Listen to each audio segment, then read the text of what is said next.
making sure that we're prepared for. Let me see. Okay, so I got the session. We have a few folks coming in. I started the recording. We've already started talking about some of the key concepts and ideas and challenges that we're all going to be facing during this course. And thank you, Amelia, for bringing that up. So a lot of us are approaching the end of the program, and we're what's the term? It's trunky. We're like really excited. We are bags packed. We're ready to go. Uh, and but I'd love to be able to say, hey, it's all downhill from here, but those of you who like to hike and climb mountains, you know that the closer you get to the top, the steeper it usually gets. And that's going to be the case here. Starting with this class, I don't know what you've done up to this point, but I can tell you the last few courses in an MBA program are usually going to be pretty challenging. A lot of folks are going to really struggle in this class. You don't have to, but they will. Unfortunately, a lot of folks come into a marketing class saying, I don't know anything about marketing, and then spend the entire course demonstrating their ignorance. Okay, so we want to get beyond that and say, I don't know anything about marketing. That's an opportunity. Or marketing isn't relevant to me. I don't work in marketing. I hate marketing. I'm not going to work in marketing. And those are the folks that think marketing is advertising, or it, who have a complete misunderstanding of what marketing is and what it can do for them in their careers. So, if anything, we are all marketers. We all have ideas that we want to get across. We want to promote our projects. We want to advance our careers. And marketing is an essential practice for helping us to represent ourselves as a brand in the workplace, in the community, in the market. And really, marketing is all around us. Even if you don't recognize yourself as a brand that you need to represent to various target markets, that you are impacted by marketing continuously. We're barraged by we see the advertisements, the thousands of marketing messages every day, and those we confuse those as marketing. Well, the advertisements we see, that is the outward manifestation of marketing. That's the final step, really, in the marketing process.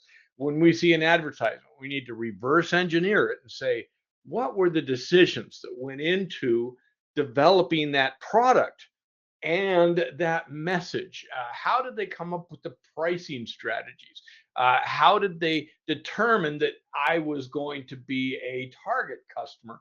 Is it all these things that we don't see? That's what marketing is, not just about these creative elements that we see in the marketplace. And so the more we know about how marketing works, the better decisions we can make, the better, more informed consumers we can be. And so it's critical for us to recognize that marketing is all around us, it's within us, and it's relevant to us even if we don't work in marketing or ever have any plans of working in marketing. Now, when you look at marketing from a strategic perspective in an organization, that we really recognize that virtually every single employee in the company serves a marketing function, even if they don't even know what the marketing department does. Because from a strategic perspective, the purpose of marketing is to align the activities of all the people in the organization to deliver value to a customer at a profit to the company, which comes back and benefits the employees. Even especially the frontline employees, so if you're working at a hospital, the nurses, guess what? They serve a critical marketing function because they're literally, the receptionists, those people who have that are facing the customers, they are a critical representative of the company, and the engagement that they have with a customer or with a target customer or with the community has a direct impact on the short term and long term evaluation of that organization. Especially with those folks who have the frontline contact, it's critical for us as a marketing team to understand, how do they relate with the customers? What's that customer contact point? How do they What are the messages that they're getting across? And then marketing will actually step in and say, okay, the bank, the tellers, okay, you're not in the marketing program, but guess what? You're a critical member of the marketing team, because when somebody comes and makes that deposit, I need you to not just do that transaction. I need you to say, do you want a home loan with that deposit today, Brent? So there's actually things that I need to get all those customer contact points to not just do those transactions, but also establish a relationship that results in increasing, growing relationships and increasing profits for the organization. And the way you do that is by continuously delivering value to that customer. So, anyways, those are some of my thoughts about where we're going and how we're going to get there. The relevance of marketing to you and to us, not only as students but as consumers, as employees, and the challenges that we're going to face in this class, especially this part A assignment this next week. You're going to find is probably the most challenging assignment that you've seen in the university up to this point. So if you're feeling a little bit nervous, that's a good thing, because that fear can be a good motivator. Okay, he says, as soon as you go and you look at the elephant and you go, oh, Dr. Duncan's going to make us eat that elephant. How are we going to do that? Well, one bite at a time. We're going to work it very slowly. I'm going to show you. I'm going to show you. Here's what the university has defined. Here's the way they've designed this assignment. Here's the required template. Here are the resources, the required resources the university gave us to complete our assignments. So today I'll start walking us through. Here's the project. Here's the resources. Now that project is huge. Again, you're going to feel a little bit intimidated, but as you feel intimidated, your brain is going to be working in the background going, how do I solve this problem? And that becomes a catalyst for change, for growth. And that starts with, here's what I need to accomplish. Here's where I am right now. Now, what are we going to do? We're going to set goals. We're going to take action to close the gap between where we are and where we need to be. A lot of that's going to be just coming down to, I'm going to give you a simple formula for increasing your learning and performance on the assignments. And if you follow this overwhelming assignment is going to actually be very rewarding for you. And that is, mainly, we're going to take the template that the university provided for us, which has all the instructions for the assignment. Every section has a lot of instructions for each section. What we're going to do is we're going to take out of those instructions an outline for each section. So we'll, rather than, it says, do your business description. It has this whole paragraph on what it wants you to do for the business description. Well, we're going to pull out of that, what are the key elements that the university is asking us to define there? And then we're going to break it into an outline for each section. And then we're going to look at that outline and say, what terms do we need to define? And then we're going to define those terms for ourselves and for our audience. And then once we've defined those terms, then we're going to briefly apply them. And so basically that's going to be the formula. Create an outline, define the terms, briefly explain to your audience about what you're doing, and then briefly apply those terms. That's all I need. And to me, the most important thing in this class is you're demonstrating that you're learning something from the course, and that you understand it well enough to briefly apply it. I don't want to see any papers. This is not an academic paper class. This is a marketing plan for executives. It is not a paper or a journal entry for yourself, or a paper for a professor. And so that also should simplify things, but also I find that it concerns a lot of students, because we, up to this point in the program, maybe that's all we've done is these big long APA papers, right? And I'm saying you're not going to have a single paper in this class. No papers. It's a plan, but it's a huge plan. And so that's what we're going to start doing today. Is we're going to start breaking that plan into small bite-sized chunks and start making some progress on our project. So we'll understand the big picture, but then we're going to come back and say, now, how do we do this one step at a time? So I see Catherine and help me with the pronunciation, is Abuzar and Ola and Omelia. So thank you for joining me. Have you guys done one of these live sessions before? A lot of shaking heads. I, Okay. I've done like three before I enrolled with the University of Phoenix. I was with the University of Dallas, and I had like three sessions. So yeah. Yeah, and so how did those? How did that? How did they help you? Or did what? Did you think of those sessions that you had at University of Dallas? It was like required that we do one like once a week live session. It's like instead of we are going like attend either like we have the choice either like to attend in the class, but because I live in Houston and that's in Dallas, that's like 5 hours, 6 hours drive. So I was Hmm. like joining the online class. So it's like it's the Hmm. same one we have, like the same class they have, like in the material, but it's like more virtual. And they Yeah, like we. so the Yeah, instructor like explain and then ask a question and we answer. I said, okay, that's okay, Abuzar. If you have any questions, thoughts, or comments, please post them. Let me make sure that I have my. Uh, okay, I'm gonna. So I have my chat room open here. So if you have any questions or issues, Abuzar, please post them there. And anyway, so yeah, thank you for that feedback, Ola. That's I've worked in that environment. In fact, with two different universities. University of Phoenix actually has a model similar to that. You know, we still have the local campus. It's the only local campus left here in Phoenix. It's about 3 miles up the road from here. Whenever I go and teach there, students have the option to come either, they're required in a 6 week course, they're required to come to class twice. But or to attend, so they can attend virtually, and there's a camera about 35 feet away, and and I don't, it's kind of like all they're seeing is just like who are those people down there. To me, it's just kind of disconnected,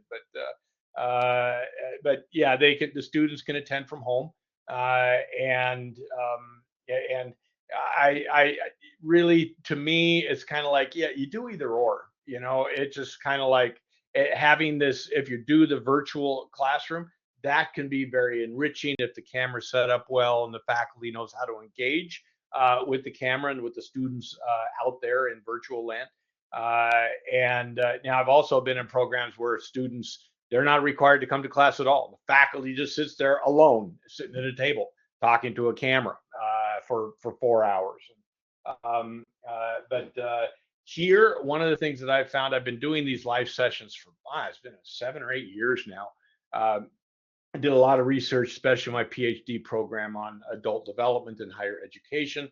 And since institutions have increasingly gone from local campus to online environments, I look at that and I say, really, in my experience with teaching in local campuses and online classes, that students in local campuses tend to have much higher motivation, higher performance. They learn better, they engage with others. You activate social learning theory, which is, I mean, as a rugged individualist, one of the things I learned about myself is I learn a lot better when I'm learning with other folks. Even especially when it's a difficult, challenging class, it's important to be able to engage with others, to hear what others think and how they believe. And when you go into an online environment, you're isolated. You're all alone. You're responsible for all your own learning. You're and the workplace should become your laboratory because you learn the basic concepts in the online class, but you should be applying them at work today. And so you should be actively applying what you're learning to advance your career, to strengthen your families, and to build your communities while you're going to school. Those who wait for the degree to start saying, oh, now that I have my degree, I'm going to start looking for a job, or I'm going to start hanging out with my family. One of the things that's especially in an adult learning environment, that's kind of a backwards approach. That really the purpose of online education is to gain the knowledge that helps us to advance our careers now, strengthen our families now, and otherwise, not only are we working in a completely isolated environment from our faculty and from our classmates, we're also isolating ourselves from work and family and community. And so I'm a real believer in you don't ever juggle, you don't ever balance. Those are failed metaphors for adult learners, that we actually need to integrate and synthesize. What that means for this class, that means you're going to be studying marketing here. You're going to be developing a challenging marketing plan. And so, what we should really be doing is applying this marketing plan to solve a problem at our jobs, at work. Develop a marketing plan for a product or service at our work. And we should be engaging with people in the marketing department at work. Do primary research. Yeah, you're going to have the course textbook. You're required to use that. The library resources. Absolutely, that's your secondary resource. For this class, stay the heck away from Google unless you know how to sift through Google garbage to find credible information. And even if you do find something credible on Google, it should be to supplement your course materials, not to replace it. Okay, so you're paying a lot of money for the knowledge and tools and resources, and the assignment is built directly on Concepts in Marshall, the textbook. And you'll find that in the assignments, I've even done a lot of the hard work for you. I've given you the page numbers for the key concepts. I've given you links to library resources. And when necessary, say like with the BCG matrix, and for next week, I've given you an external link that allows you to actually automate that whole process of developing and analyzing a BCG matrix. So I've provided you with everything you need to really get the assignment done. Now, what you need for defining your terms and identifying your tools, what you now you're going to need to go find research on your company, on your product, on your market, on your customer. Fortunately, again, University of Phoenix has done an amazing job of providing us with those resources. And one of the things that I find at this course, and I'll introduce you to them today, to some of us, unfortunately, this is going to be the first time we've seen these things. In all the times I'm teaching this course, people approaching the end of the course, I take them to the library and show them the business resource tools that the university provided for them. They go, I've never seen this before. And I'm going, wait, we should have been introduced to this as freshmen, and we should have been using it throughout the program. So I don't blame the students for that. I have to say, well, somewhere along the line, we missed the training and definitely missed the reinforcement, because maybe faculty don't, as practitioner faculty, we might not really know how to do academic research. Maybe as a practitioner faculty, all I know is Google, and so I encourage that in my students. Well, unfortunately, that's not what you're paying for. You're paying for the knowledge and tools here in the class. I want to make sure you get a return on your tuition investment. So anyway, that's a little bit about me, my approach, where we're going to be heading. Let me stop for a second before we start diving into class and see, what are your thoughts? What are your ideas? What are your challenges that you're facing?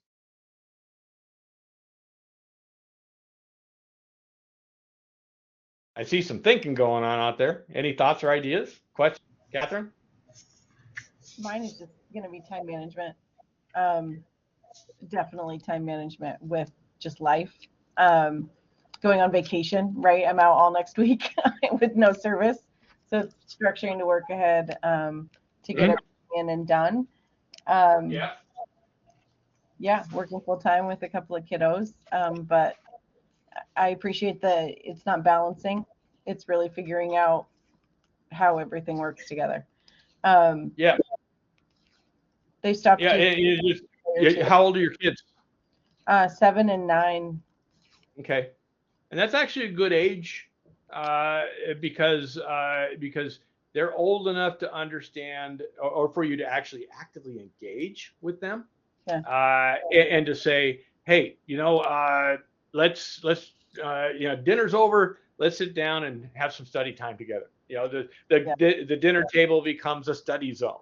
And what do you guys learn in the school today? And here's the challenges that I'm facing. How do you guys deal with this, right? And so you actually actively engage them in your learning, in your study. And they start, and you model for them best practices. You share with them, here's what I'm struggling with, and I think here's what I'm going to do. But what do you guys think? I know my daughter, she actually became my tutor, my first master's program, my math tutor. This is the first time I'd done, what was it, for the statistics class. and she was a little math whiz, and so she was my math tutor, and it helped a lot. But engaging with them, integrating with them, of course, you do need to schedule around bedtimes. And you talk about vacation last week.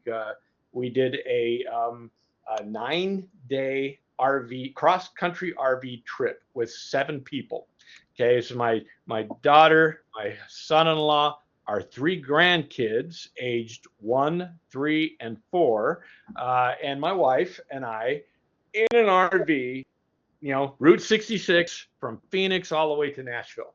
Okay, and there's a lot of in between out there. And one of the things I got from my travels, is when you're out there on the road, you have to plan around pirating Wi-Fi and hotspots, in places where you can get hotspots. But there's a lot of places where there's absolutely no internet.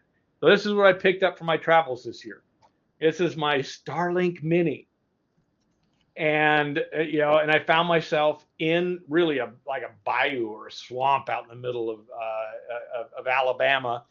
It's 2 a.m. Finally, everybody's asleep, and I can get into class. And I can start doing my work, but there's no internet. So I pull out the Starlink, connected. I'm out there, me and the alligators and the mosquitoes, and I was able to. I spent 2.5 hours engaging with all my classes, doing all the setup. But yeah, there's no more excuses that we can actually continuously engage. We go on vacation, whatnot. And this was sort of an experiment. This was a test to see if this worked out. Do I want to do this when I grow up? Do I want to just travel out on the road? And because it looks like my son and his new wife, they're going to be settling in Nashville, and they're going to have kids. And so, I'm going to go back and forth. We're going to go back and forth and support them, and through that. So I still have another year or so to make that decision. But Starlink Mini is helping me out, and I'm getting ready to do a motorcycle camping trip. I do motorcycle tenting, and definitely no service for hundreds of miles. Starlink Mini is a big thumbs up. It helps me out a lot. So. So even in this class, I might be logging in for a live session from a tent. So we'll see how that goes. Anyway, so yeah, thank you for sharing that. How about you, Ola? Did you have any questions or thoughts, comments? No, but actually, I think this session is a marketing. It's marketing for the class. Yeah. It's because you engaging us, so I believe this is really marketing. Another way of marketing. Well, you hit on an important point. I've done a lot of research and writing on student success, student persistence in higher education, focusing on how do you help adult learners to succeed through higher education. And decades and decades of research shows that the number one institutional factor that predicts student success is the relationship that those students feel with their faculty. And so if you're in an online setting, there's virtually no relationship.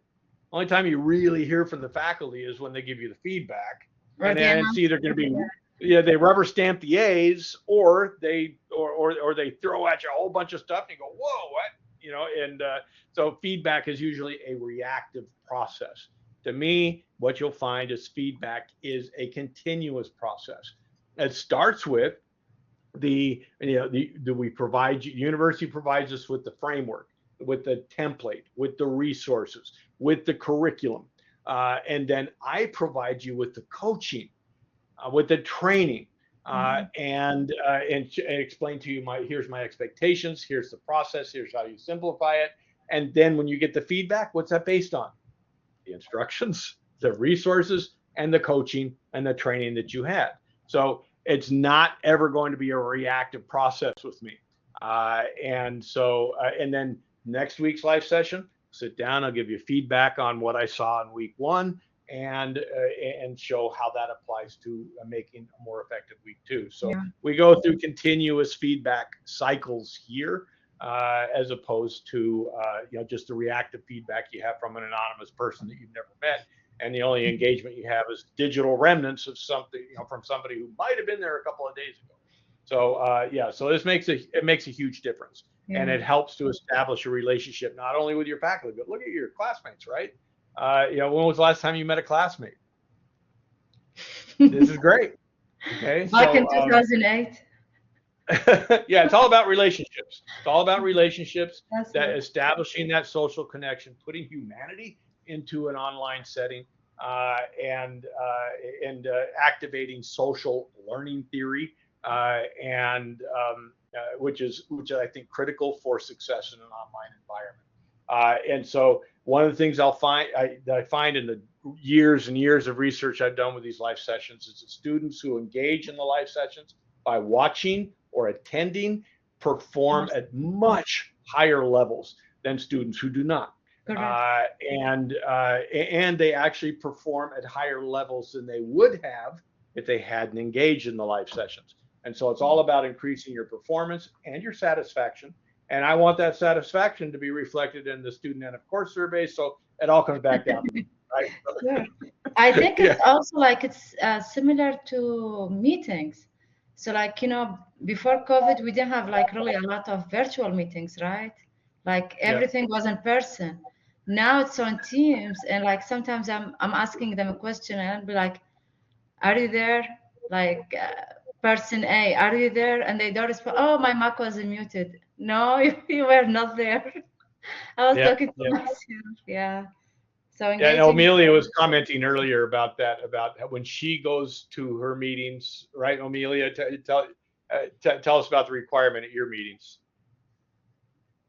Yeah, so anytime we have our teams or virtual meetings, our requirements of that our cameras are on.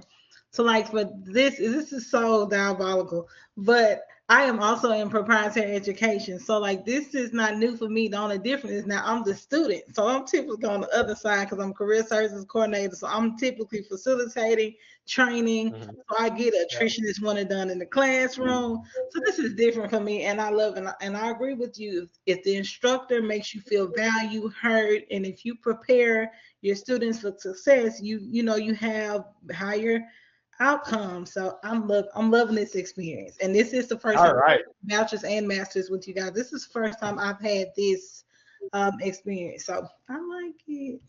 All right. Hey, thank you. And I appreciate that feedback. And yeah, with your experience, you know what? Guess what? I'm going to turn the rest of these live sessions over to you. Okay. Amelia, you take care of it for me. All right. No. All right. So, Abuzar, let me give you the opportunity. Did you have any questions or any issues? Did you go ahead and please type them up for us, and we'll address them as they come in. And so now with that, you brought up, I think it was Ola brought up an important point about teams. Actually, this is probably the last live session I am going to be doing in Blackboard Collaborate, but not the last live session I'm going to do. University of Phoenix just came up with a requirement that all video content must be closed captioned and have a transcript. Yet the technology they provided for us, Blackboard Collaborate, does not have closed captioning or transcripts.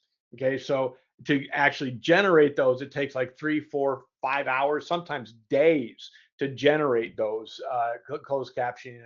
And so since Blackboard Collaborate is not ADA compliant, I am going to go to the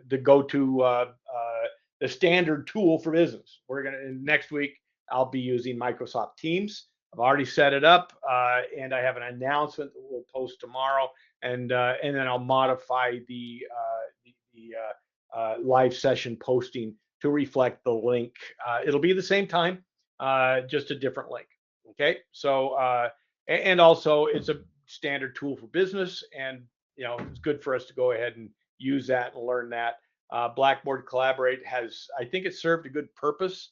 I did for University of Phoenix, I did a 2-year live session research project where I had implemented it in the first 3 courses of the MBA program, all the faculty trained up, and we had a huge impact on student performance and satisfaction in that period of time. And that was Unfortunately, it a lot of changes and everything, and then the leadership didn't have the they didn't have the ability to scale it to the degree that it needed to be, but it did inspire them to buy this Blackboard Collaborate technology.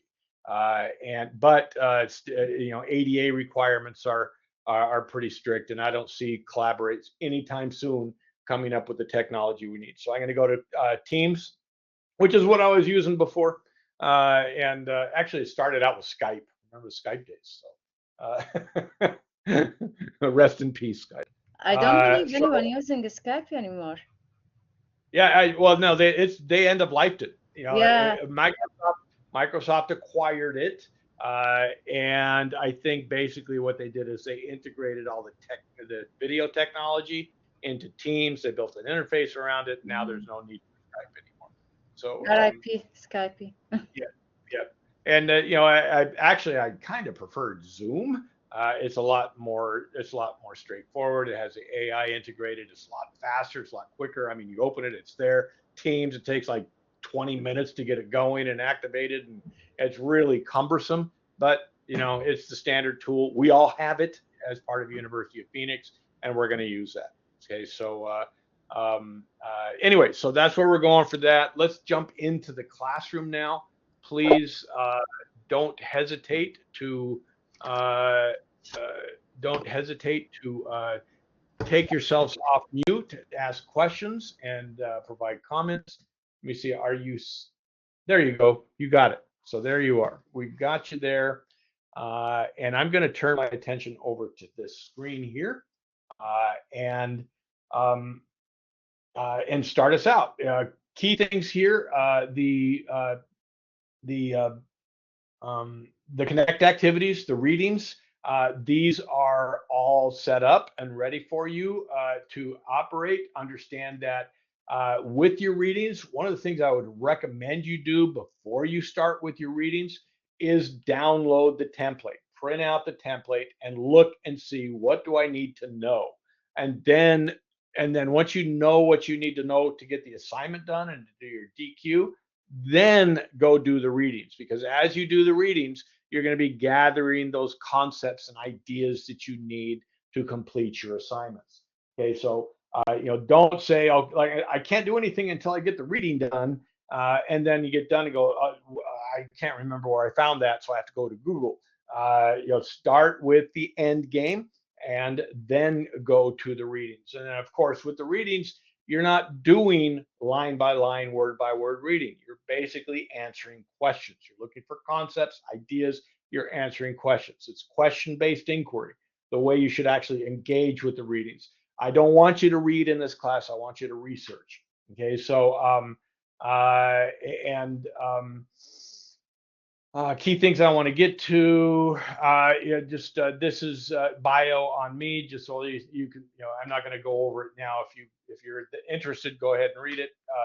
But I want to point out here, this is where you're going to find contact information on me and my email, my mobile phone. Really, the quickest way to contact me is going to be in the private messages. And so when you do write a message, please select send an email. That way I don't just get alerted, I get the actual message in email. And so that tells me if I need to go back to class and respond to it, or if I can let it go. So if somebody's just saying thank you, going all the way back to the email to find that, just say you're welcome. That's not, it's probably that's kind of message that I can wait on a little bit. But if it's an urgent message, you go ahead and type it. Make sure you send an email so I know it's there and can respond to it accordingly. And then let's see, we've got, okay, so important here, start with the end game. You are going to be building a marketing plan for this course.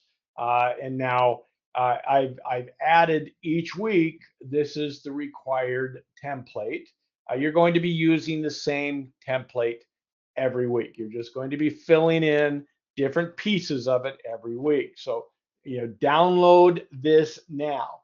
Print it out now. Start using this as a guide through your readings. And what we're going to do here momentarily is go through here and look at some of the key points that you need to know. But where you're headed, I'm going to shoot a couple. I'm going to also be doing some Microsoft Word training in this class to help you simplify. That starts with the outline view, how to outline your assignment. And second is going to be how to automate your citations and references. So you go into view and select outline view. And this gives you a whole different, actually, one other thing that I want to show you here while we're doing the outline view, and that's going to be, let's go navigation pane. Open the navigation pane, because that will help too. Okay, so here it would say, I just opened the navigation pane here, and this shows you the structure of the document, everything you need to get done in this class. And now, one of the things also notice, I showed you the outline view, and the outline view, you'll notice that the outline view is exactly the same as this navigation view. Well, how do you do that? Well, you use the outline view to create your outline, and as you go through it, let's say for business description, this is one of the things that you're going to be working on this week. Starting out with this week, you're going to here's the description. And so from that description, we are going to extract an outline. And so we go to, we're going to make that plain text. And what are the things I need to do here? So it's going to be mission, vision, product, line, and business information. Okay, so where am I getting that? That's right here. Mission statement, vision statement, product line, and business information. So again, this is a plan, not a paper. You're not writing about these things. You're listing these things. And so I take these items that I just listed, and I'm going to tab them over. And notice how it happened here. And go back and do that again. So look here, business description, nothing there. Tab it over. Suddenly I have a longer or a more detailed navigation structure. Now, the beauty of this navigation structure that you're building here is not only does it help your audience know what you're covering and where you're going. Actually, bear with me a moment. I need to, I'm going to mute everybody here because I'm getting a lot of feedback. I'll do that. And all right, I think we got that. So if you need to come off mute, go ahead and unmute yourself, and I will, and then we can talk, because otherwise we're getting a lot of feedback. So anyway, so now what you'll be doing in this is you're going to be saying a mission statement is ... cite the source, and then the mission for XYZ is, and then you state the mission and cite the source for that mission statement. This is the approach I'd like you to take throughout the course. Oftentimes, sometimes you're not going to be doing this, defining terms right in a plan, but it is an essential practice. It's an important practice, because what you'll find is, even though we use the term mission and vision every day, almost nobody really knows what those words mean, or they have a different understanding of those. So you need to take charge of the definitions. So, distinguish between what's a mission, what's a vision. Vision's that guiding star that we never achieve it, but it always guides us where we're going. The mission is, that's going to be more, the mission is where we're going and how we're going to get there. Or things like strategy and tactics, critical for you to understand what the differences are and define for your audience what those mean.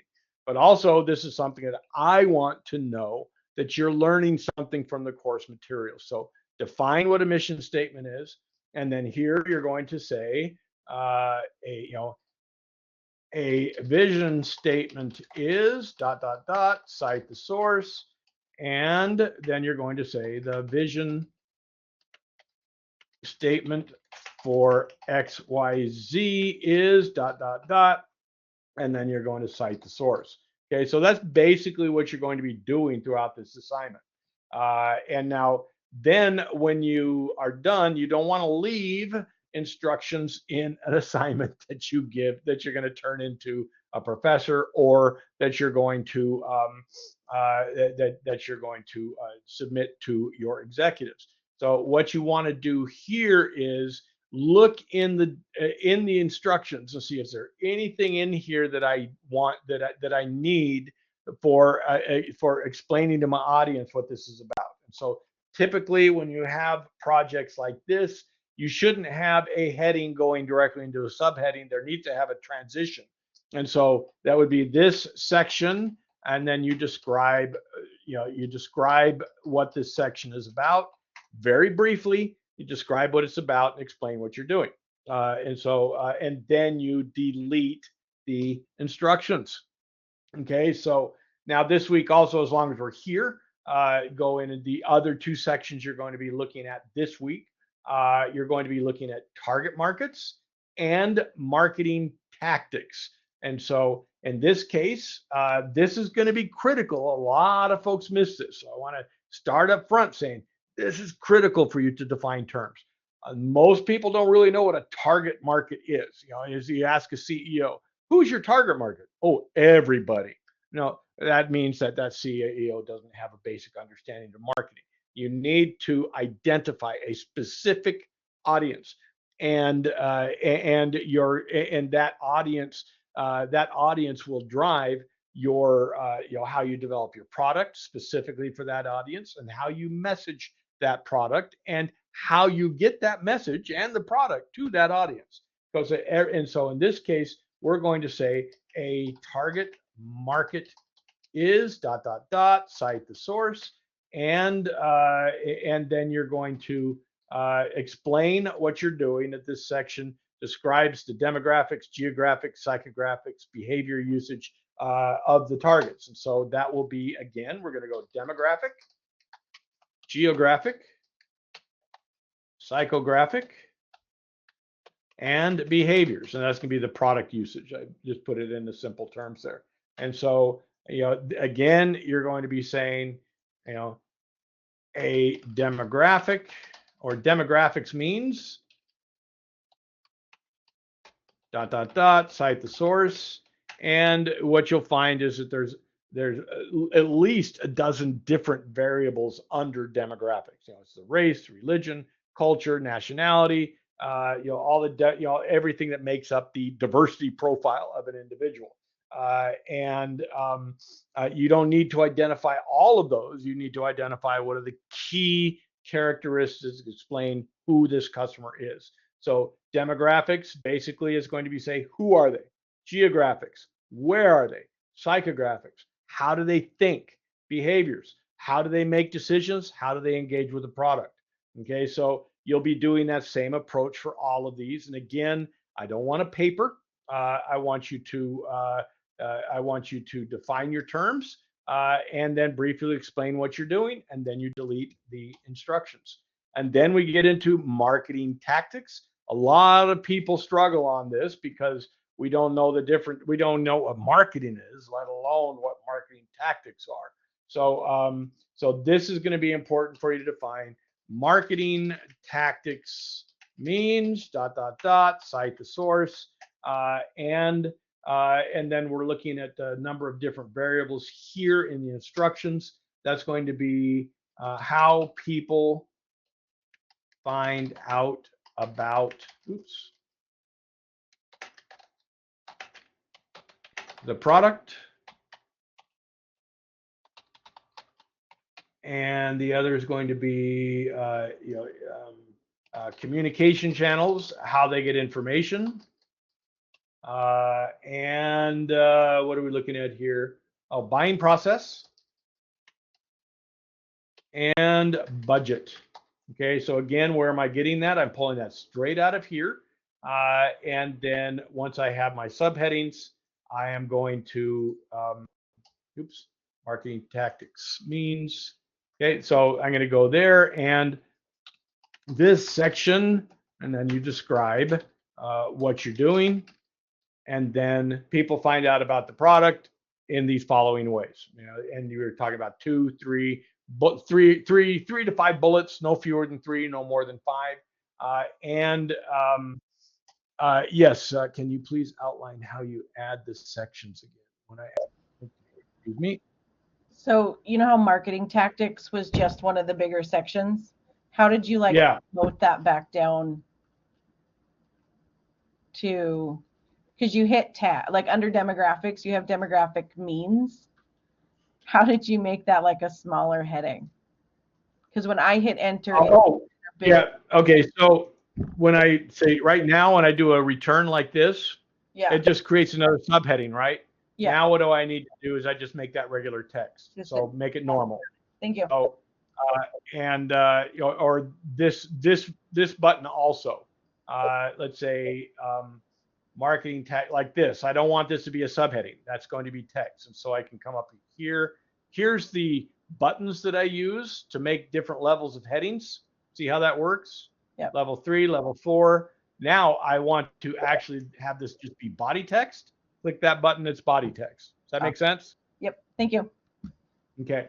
And that's an important question. And just so you know that I've provided with the assignment instructions on how to, or actually demonstration of, or tutorial on how to use the outline view.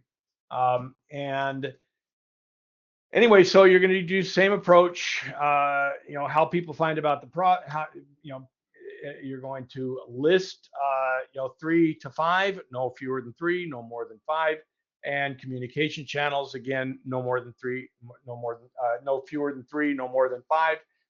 And also important when you get into bullet mode is that those bullets need to have substance.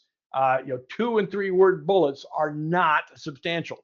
Those are basically categories that need to be briefly explained. I don't need a paragraph, but I need a full sentence to transmit full ideas. And so I'm saying, I want you to be concise because your audience is executives. And we're talking about short attention span theater with these executives.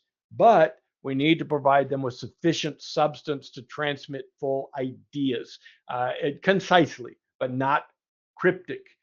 Don't make it cryptic. Cryptic just leaves people wondering what you're talking about, and you don't get your message across. So you look at each bullet from the perspective of your audience and ask, I'm not there to explain this. What are they getting out of it? And if it's just 2 and 3 words, it's not going to be enough.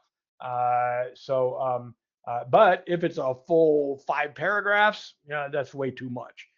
So again, define the term, briefly explain what you're doing, and briefly apply it with substantial bullets or a brief paragraph. Okay, so those are the 3 sections. Yes, Ola.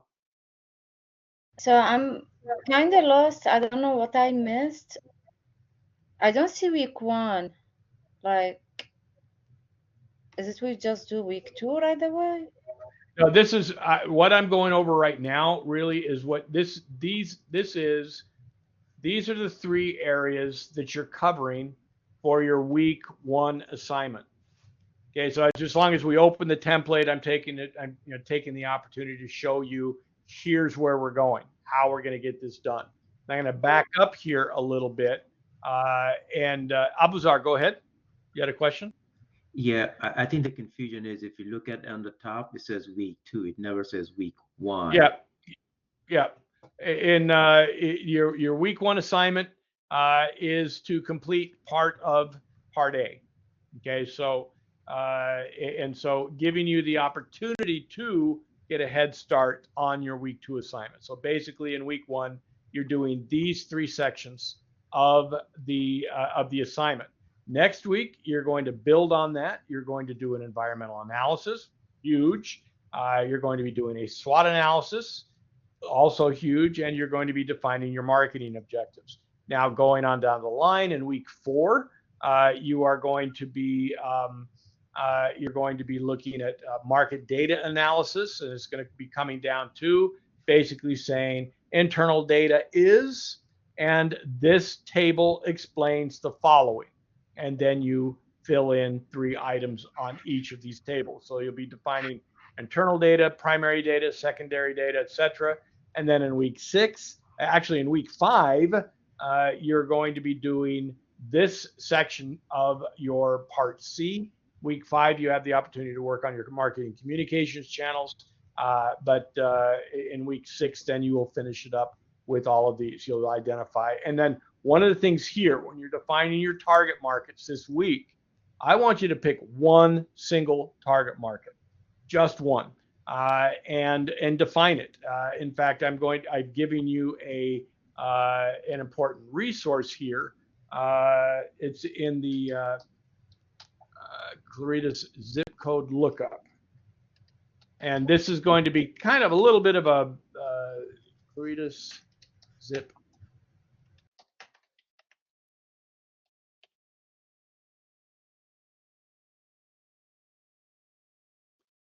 So one thing that you can do that will simplify this when you're picking your audience, you go into segment details of Claritas, and this is going to give you about 24 categories of segments to consider. And so if you decide, you're doing an RV, marketing an RV, you want to look at, let's see, who would be good for an RV right here? Kids in cul-de-sacs? No, that's going to be movers and shakers. Oh, here we go. This would be good for RVs. Cruising to retirement. Okay, and so you go through here, and Claritas is going to give you basically all the information you need to identify that specific segment. They give you a description of it here, give you the demographics, lifestyles, etc. And so most of your variables, you'll be able to pull it directly out of here. You'll be able to cite Claritas as the source of your definition of your customer. And then in week 6, you have to identify another customer segment and compare your marketing and determine how you are going to, how your marketing plan will change according to the segment that you apply. Say, for example, for the RV, wealthy, older, mostly without kids, that's going to be a completely different audience than, let's say, if I go to American Dreams, Empty Nest, let's see, another one that would be good for RVs here.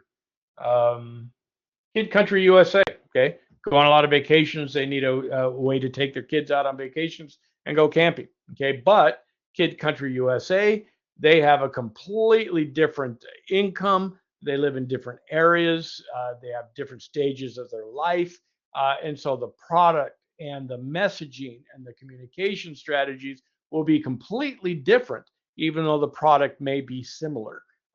And so that'll be, that's kind of the punchline of the assignment, that you're going to develop this marketing plan, this marketing plan based on this target audience that you identified this week and that you enhance next week.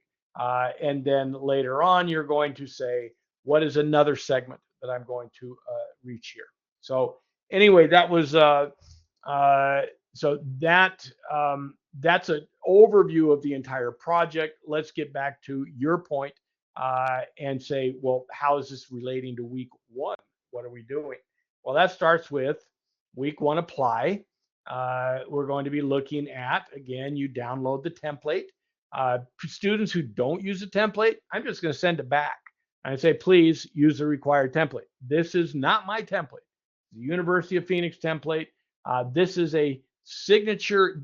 This is a signature assignment. They are comparing your project to every other marketing student in the university, and they have to have a standard approach. And so they have this template that they developed, and you must use it. And if you use a template, it will greatly simplify it. The students who struggle with the template are the ones who are dependent on Google articles that they pull down, and also students who have discovered AI, which is, for a lot of students, it's the worst thing that they can do. I do encourage students to use AI to proofread, to generate ideas, and to generate ideas, but not to do your homework. And students who use AI to do their homework, they're the ones who struggle with this the most. The students who struggle with it second are the ones who are so Google dependent that they cannot open the textbook. And so I encourage you to use AI to proofread and to generate ideas. But everything must be done. Number one, you need to use the template. Number two, you need to use the required resources. And so you are going to pick a company this week. Strongly recommend you stay, unless you work for one, stay away from Apple, Starbucks, Amazon. Heaven's sakes, when somebody picks one of the Fortune 100 companies, that's a yellow flag for me. I have to monitor that for integrity issues because there's so much junk on the internet. I'm Apple marketing plan. Well, guess what? Apple, you don't do marketing for Apple. You do marketing for one of their products. And you don't even do marketing for iPhone. There are 7 different phones in the iPhone product line. You do a marketing plan for one of those. And virtually everything you find out there on the internet is going to be marketing plan for Apple, Starbucks, strategic analysis, and all these other things from people who are good writers, might be good writers, but basically they're not qualified to be writing about those things. And basically they're regurgitating papers that they wrote for students. And so we distract ourselves by using those sources online. Those who don't know what I mean when I say Google garbage need to just stay away from Google and start with the course resources. Go to the library, secondary resources. And I provided you with literally everything you need to do this. In fact, for this week, required Marshall and Johnson. You'll find mission, vision, goals, objectives directly in Marshall Johnson on page 65. How do you define target markets? And how do you research customers? And so this will take you also to the university library, where actually let me start from scratch here and just take you to the library. And it's the library homepage. Go down to subjects, look at business, because you're all in a business program, and start with this. This is the business research guide that all of us should have been using since we were freshmen. Unfortunately, most students get to this point of the program and they say, I've never seen that before. But this is where we should start with Business Source Complete. That's the one I recommend that we use as our primary. Thing is, you don't have to go that far. You can just, people say, oh, it's so hard to use the library. Google's so much easier. Well, actually, if you know how to enter a search phrase in a search engine, you know how to use the search engine in the library, same as Google. The reason Google's so much easier is because it comes up with millions and millions of results, and we think every one of them is really good. But you've got to understand that I did this in a psychology class last week. We used search phrases from an assignment, put them into Google. 80% of the results were horrible. Cheat mills, homework help sites, advertisements, content marketing pages, personal blogs. And when we did find something credible online, it was behind a paywall. And some of those paywall things, we actually came to the library, found them in the library. We didn't have to pay to get them. We'd already paid for it here. So starting with Business Source Complete, we'll look at Business Source Complete a little more carefully next week. But then when you're talking about how do you research companies, next week you're going to be looking at environmental scanning. A lot of great detail in here and how to do it. So all the answers to your questions here are here in the library, actually all right here. How do I research companies? How do I understand industries? How do I research consumers? And when you go to that consumers page, look at it does by demographics, psychographic, behaviors, geographics. So your definitions are right here. You don't want to copy and paste it. You want to define it in your own words and properly cite the source. Do not copy and paste things and then put quotations around it and think we're done. Anytime we use a quotation, it needs to be, we need to set it up. We need to explain what it means and show how it applies. So it's actually a lot more work to use a quotation than to paraphrase it and put it on words and cite it. Anyway, so that's a critical source for you researching consumers and in the library, and that'll be important for this week.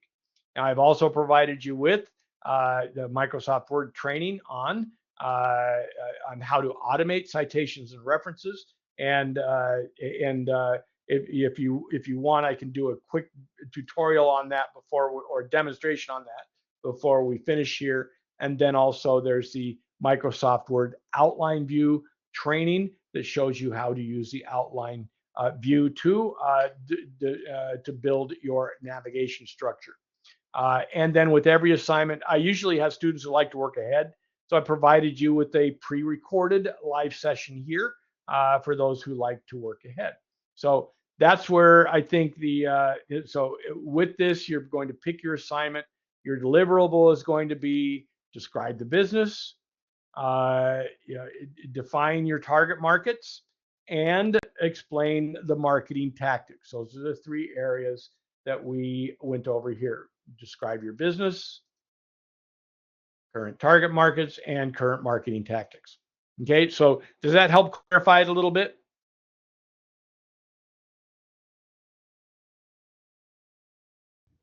Yes. You guys, okay. So anyway, so now where do also other sources that we get this week?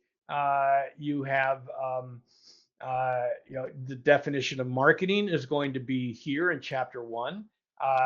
And ethics of marketing, elements of marketing strategy and planning, that's going to be critical for this week. But don't just depend on these 3 chapters. When you get to the textbook, use the search engine inside the textbook to find the concepts and ideas that you need.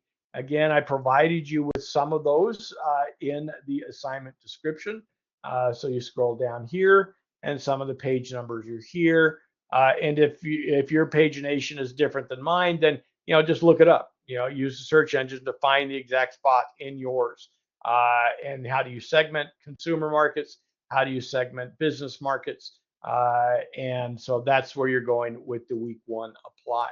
Now your DQ this week, and we've already had some really excellent discussions and good posts here, but this is kind of a week 1 discussion. Yeah, so this is your opportunity to help me teach the class. There are a number of fundamental marketing concepts here, and I don't want you to answer everyone. I want you to pick one, and you become the subject matter expert and write a 175 to 300 word essay on what that means and how it applies. And I think we already have a couple on value proposition. I think I've seen a couple on 4Ps. SWOT analysis is going to be important because you have to do one next week. Understanding the differences between strategy and tactics, that's going to be absolutely essential. And then the ethics point about marketing and sustainability issues. So you pick the one, and also there's a did that link get broken? Let me check here. Is that going? Is that working? This is a university link, so I don't have control over it. I'm going to check and put that off the side because it looks like that might not be working. Oh, there it goes. Well, as that comes up, keep talking about these. And so you have, this is a brief exercise you can do that will help you to get to the answers that you need to fill this in, or you go to the textbook. Okay, so now critical for your DQs. Again, this is a master's level course. We should demonstrate that we are learning. We should support our ideas with research. And so to earn full credit, your DQ response must integrate course concepts or other credible sources with your professional experience. So, and when I say credible sources, that means don't just go straight to Google and pull whatever you find out of there. Or don't ask AI to answer your question for you. A lot of problems with AI in fact, I was having this with a project that I'm working on now, using AI and asking it to check some research and make recommendations for new updated research on some papers that I've written. And I had to come back and say, well, I want to double check the sources it's telling me. I go to the library, I can't find them anywhere. So I have to go back to the AI and say, you know, is this a legitimate source? Where did you find this? And it basically said, well, I made it up because you asked for it. So you've got, that AI has all sorts of hallucinations. You've got to know how to ask it questions. You have to know how to critically assess the results, and make sure that in the end it's your original work. And if there is content that you pull out of AI that you apply, you need to make it clear what that content is and properly cite that source. And so along those lines, I did provide here in the announcements okay,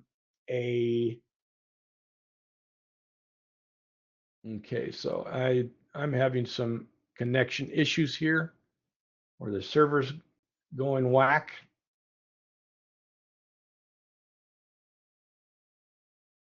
There we go.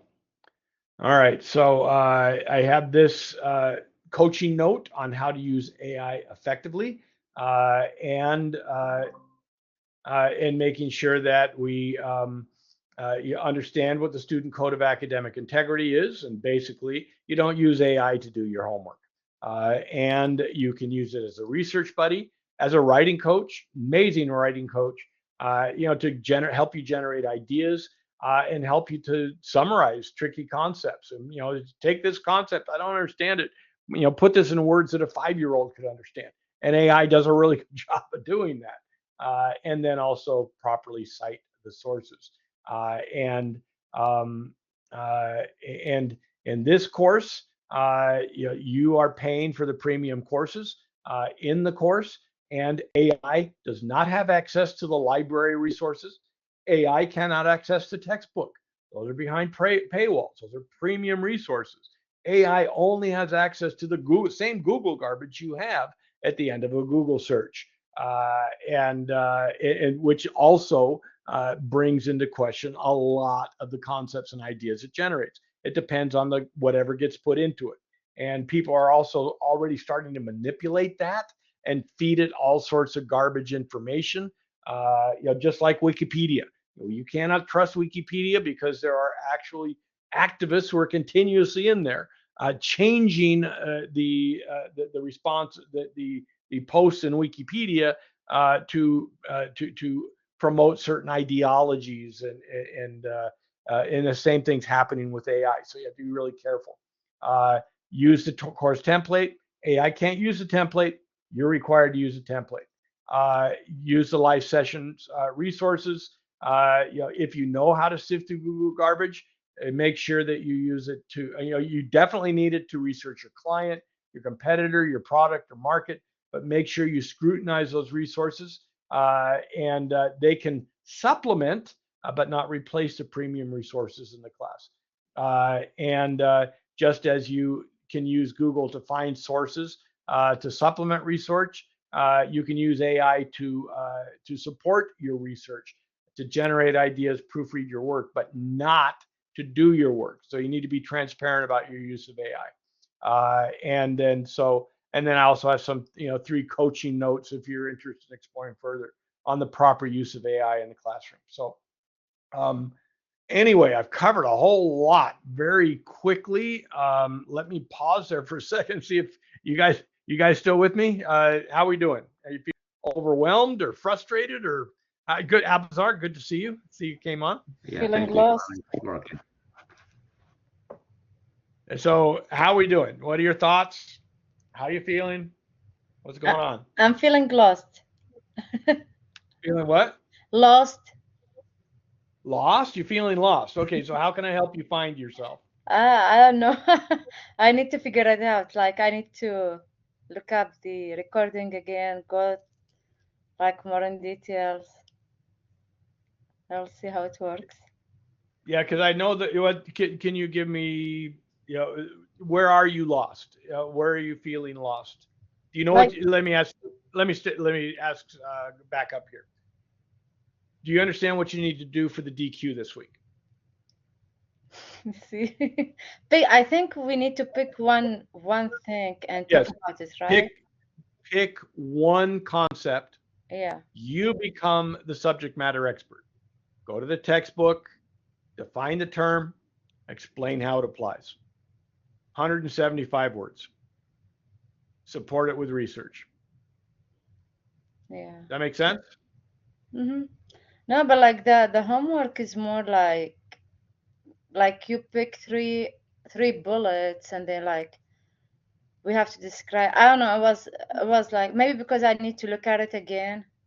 That's why I said No, after the I don't want you to go away not being clear on where you're going with that. So let's pull that up again briefly, because I know I did go over it very quickly, but we're going to share application screen again.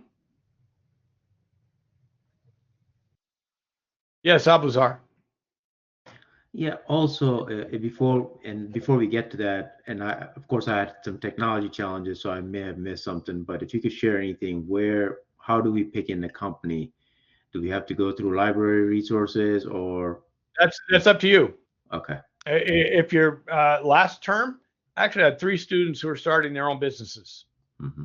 Okay, so entrepreneurial activities, I love seeing those. Mm-hmm. Your own company where you work, pick a product or service that your company offers, and that's really my preference. Either your own business that you're starting, or your own business where you're working.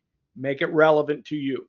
Now, if that's not possible, or you can pick a company, but a company, a product, let's say a company that you like, that you're familiar with, that you want to work for.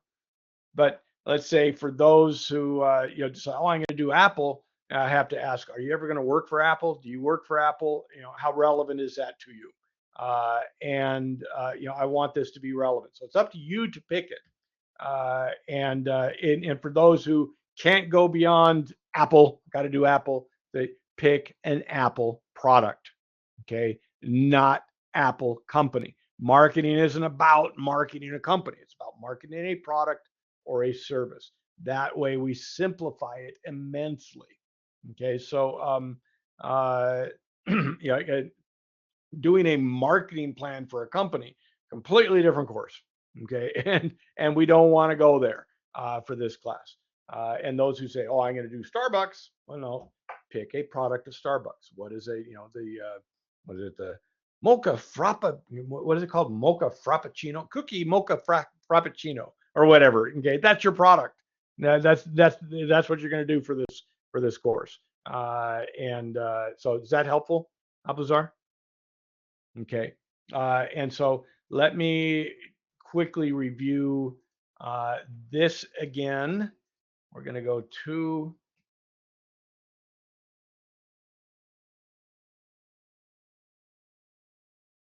and we're going to pause syncing for 8 hours. I think OneDrive is okay. So if we go to back to here, so you can see the assignment description compared to the actual template. We go to week 1.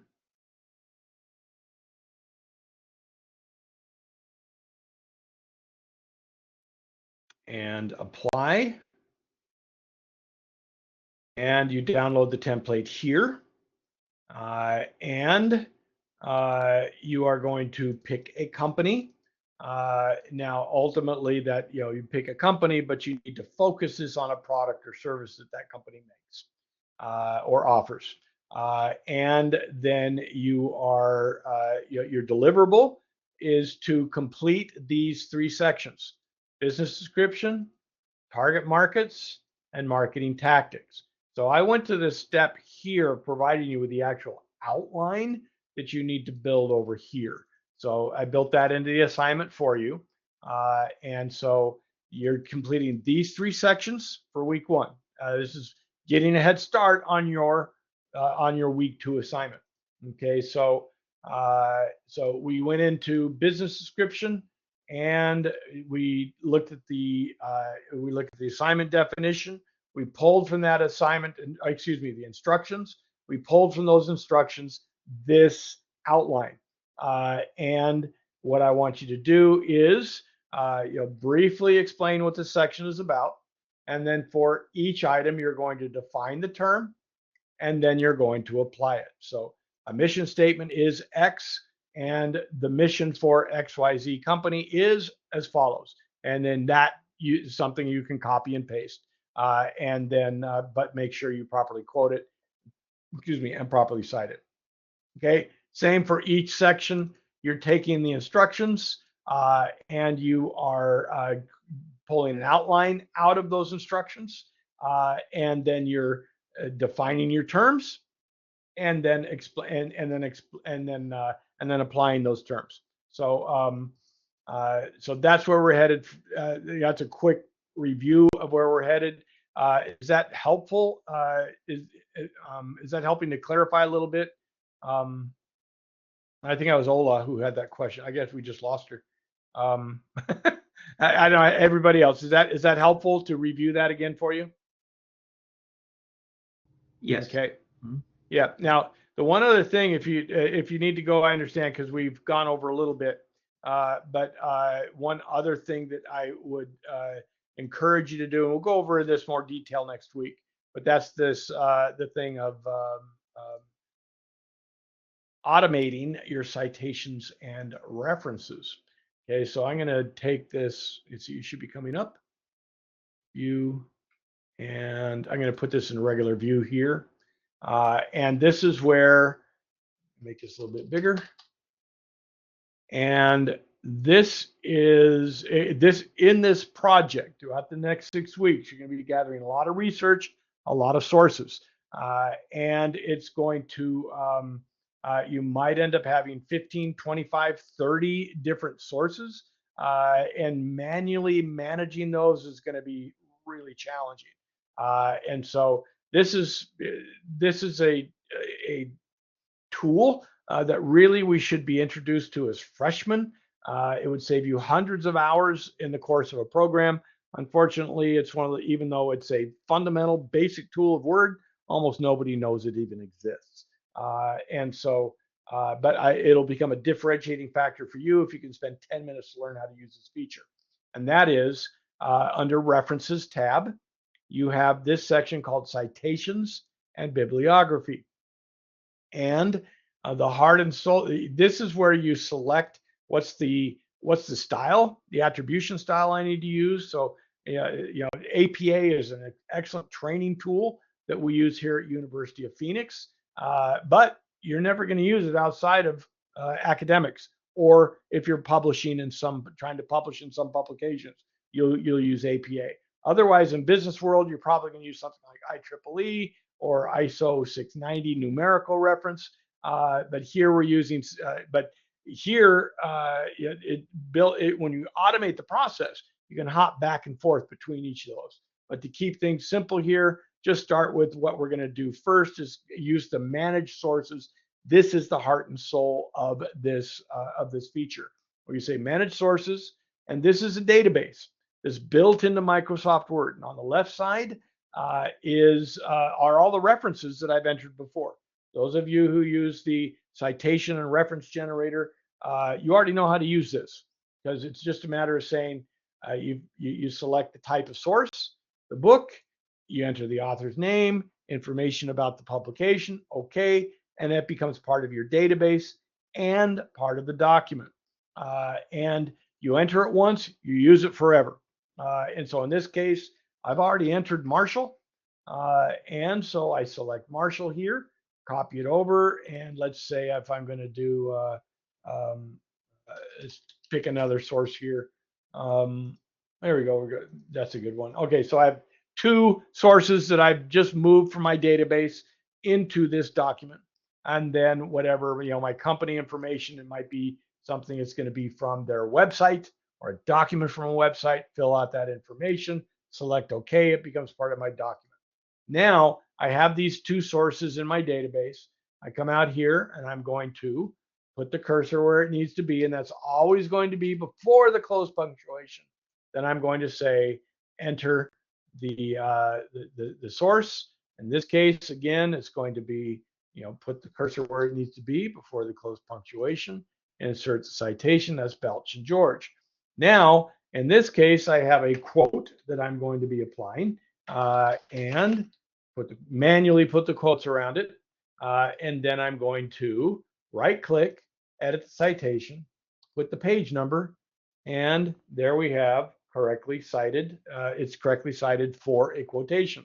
Now, the beauty of this is going to be when you come down here to your references, okay, you just go ahead and say bibliography.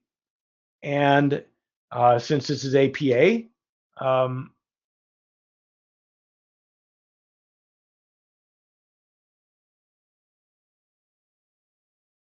hold on.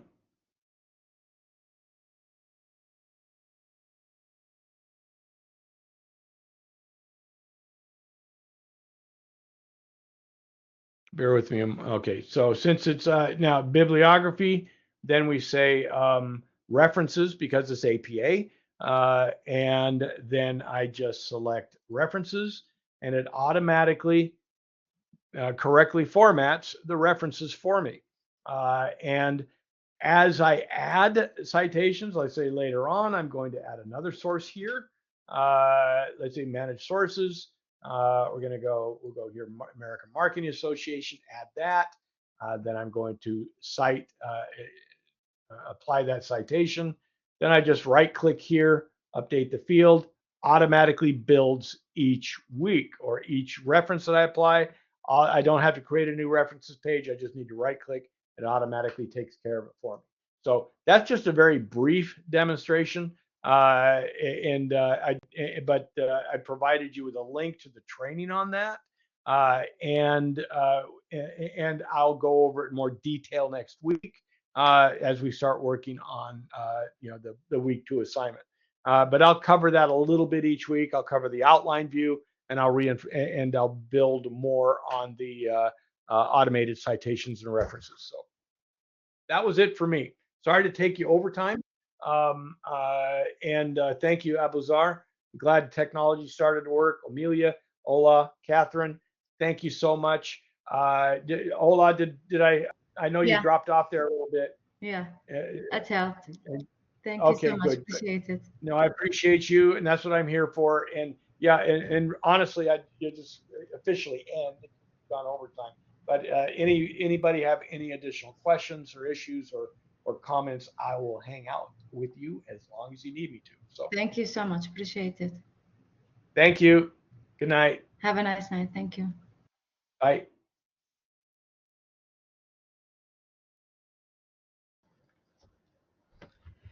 So I did have a question on just a company that I'm interested in, but Yep. I want it to be like one of those that's just too big. My stepdad works for Yeti, and I'm intrigued by them. And so is that one that is almost too big with too much info, or is that still okay? No, it should be, but focus your effort. Yeah, you're going to have to describe the company and its general product line, but focus your marketing plan on one Yeti product. So here we go. Here's my Yeti. Okay? Right. And it's even customized. Okay, so it's got my bad PhD and my company logo. I mean, it's pretty slick. We're a Yeti family here. So, but pick one Yeti product. So is it going to be the customizable mug? Is it going to be the 35-liter ice chest? Or just focus everything on. You're going to identify one. In the first time, you're going to be saying, you're going to identify the ideal or the primary target market for Yeti. Yeah. And just one target market. Don't say everybody, because Yeti sells, of course, to a lot of people. Okay. But to keep this assignment simple, you're going to say, who is that one target market? So that outdoor hunter type or whatever, or the fisher, the fishing for the outdoor. I don't know, whatever you decide to do. You go look at Claritas and see if there's one that specifically addresses that. And then in the week 6, you'll pick a second target, and that's how you simplify it. Pick a product or service. In this case, is it going to be the ice chest? Is it going to be one of the cups, not the cup line, because every single cup, right, has different uses, different audiences, different purposes, right? And so we're going to pick one product and one customer up front, and Okay. then we're going to add another customer segment later on. So, and That make sense? it's going down to the specifics of a specific cooler, like the Tundra 35, something like Yeah. we're going very, very specific. Okay, cool. Yeah, yeah. And see, marketing is not about marketing Yeti. What does Yeti do to market each and every one of its products? And Okay. every product has a different product management team working on it. Yeah. And so, if you're working for Coca-Cola and you're project manager for Coca-Cola, guess what? You are the project manager for Coca-Cola, vanilla, diet, whatever. Just whatever that one specific can is, that's your product. And so that's how you simplify the project. That make sense? I'm excited. Yeah. I haven't done a real marketing class. I graduated in 2013 with a bachelor's in marketing and business management, but I haven't done a lot of marketing since. I've done a lot of business and grown, inner health and all of that, but not a lot on the marketing side, which is always the more intriguing of why people do what they do, why they buy the products that they want to buy. We went today to Yeti, my sister and I did, getting ready to go camping Friday. And it's like, why did they come up with that shade of cherry blossom? Why did they pair it with a really super dark green? Because there's reasons for all of that. And so it intrigues me very, very, very much. And it's very different from what I do in my everyday life. So what is that? So I work in administration at Banner University. What? Banner University Medical Group. No kidding. Yeah. So I run a team that manages contracts and money and effort for 1,000 physicians. And so it's very different than how we market. There's a spin on it, right? You always want more FTE or more resources. So you have to do the marketing to the executives as to why you need it and what the ROI is when, we don't directly align with money. It's always, marketing and storytelling in it. So, but yeah. Great points. I'm excited to work with you, Catherine. Yeah. I'm going to work ahead. I'm going to work ahead, and then I'm back in time to get everything done before the end of week 2. So, yeah. Enjoy your trip. Thank you. I cannot wait to kind of get offline for a bit. Yeah. Post pictures.